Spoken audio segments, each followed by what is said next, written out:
ডান পাশে যে ছবিটি দেখতে পাচ্ছেন, ইনি হলেন নেতাজি সুভাষচন্দ্র বসু। অবাক লাগছে না যে নেতাজি সুভাষচন্দ্র বসুর মুখে আবার দাড়ি কোথা থেকে এলো?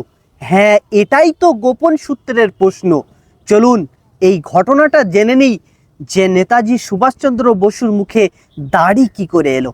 আমরা সেই ঘটনা শুনেছি না, নেতাজি সুভাষচন্দ্র বসু ভারতবর্ষকে স্বাধীন করার জন্যে সাহায্যের জন্যে ছদ্মবেশ ধরে বিদেশ সফরে গিয়েছিলেন। তিনি জাপানে গেছিলেন।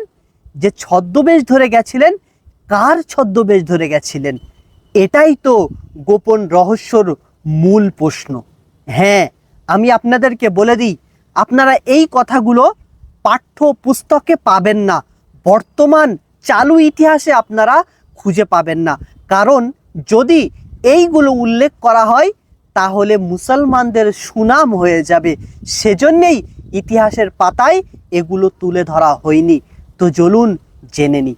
প্রথম যখন নেতাজি সুভাষচন্দ্র বসু বিদেশ যেতে চেয়েছিলেন, তখন নেতাজি সুভাষচন্দ্র বসু যে বিদেশ যাবেন এই বিষয়টা ইংরেজ পুলিশরা জানতে পেরে নেতাজি সুভাষচন্দ্র বসুকে ধরে জেলে পুরে দেয়।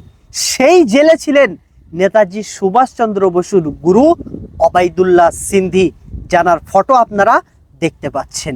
আর এই ওবায়দুল্লাহ সিন্ধির সাথে ছিলেন মাওলানা জিয়াউদ্দিন। তখন এই ওবায়দুল্লাহ সিন্ধি নেতাজি সুভাষচন্দ্র বসুকে পরামর্শ দিয়েছিলেন, তুমি বিদেশ যাও, তবে ছদ্মবেশ ধরে যাও। কার ছদ্মবেশ ধরে যাবে? এই যে মাওলানা জিয়াউদ্দিনের ছদ্মবেশ ধরে যাবে।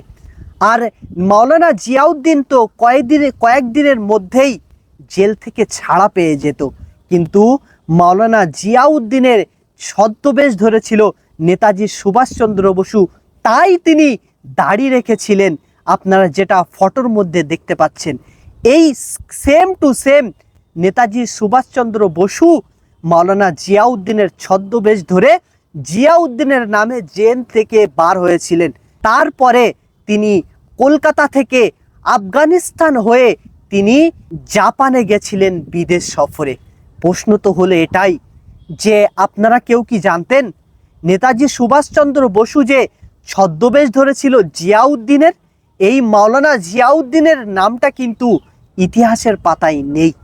আর মাওলানা ওবায়দুল্লাহ সিন্ধি, যিনি ছিলেন নেতাজি সুভাষচন্দ্রর গুরু, যিনি ছিলেন নেতাজি সুভাষচন্দ্র বসুর নেতা, তানার কিন্তু নামটাও ইতিহাসের পাতায় নেই। এগুলো কিন্তু মোছা হয়েছে। এটাই প্রকৃত ইতিহাস, যেটা চেপে রাখা ইতিহাস থেকে পাওয়া গেছে। আচ্ছা বলুন তো, মুসলমান হওয়ার কারণেই যদি তাদের অবদানগুলো তুলে না ধরা হয়, মুসলমান হওয়ার কারণেই যদি তাদের নামগুলো ইতিহাসের পাতা থেকে মুছে দেওয়া হয়, যারা মুছছে তাদের উপরে আপনারা কি ভরসা করবেন? সেজন্যে অনুরোধ করব, আপনারা পিছনের ইতিহাস পড়ুন, মুসলমানদের ইতিহাস জানুন, মুসলমানদের ইতিহাস সম্পর্কে, অবদান সম্পর্কে অবগত হন। সকলের কাছে অনুরোধ করব, ভিডিওটি ভালো লাগলে অবশ্যই শেয়ার করে দেবেন, অপরকে এই ইতিহাস, এই গোপন তথ্য জানার সুযোগ করে দেবেন। আসসালামু আলাইকুম।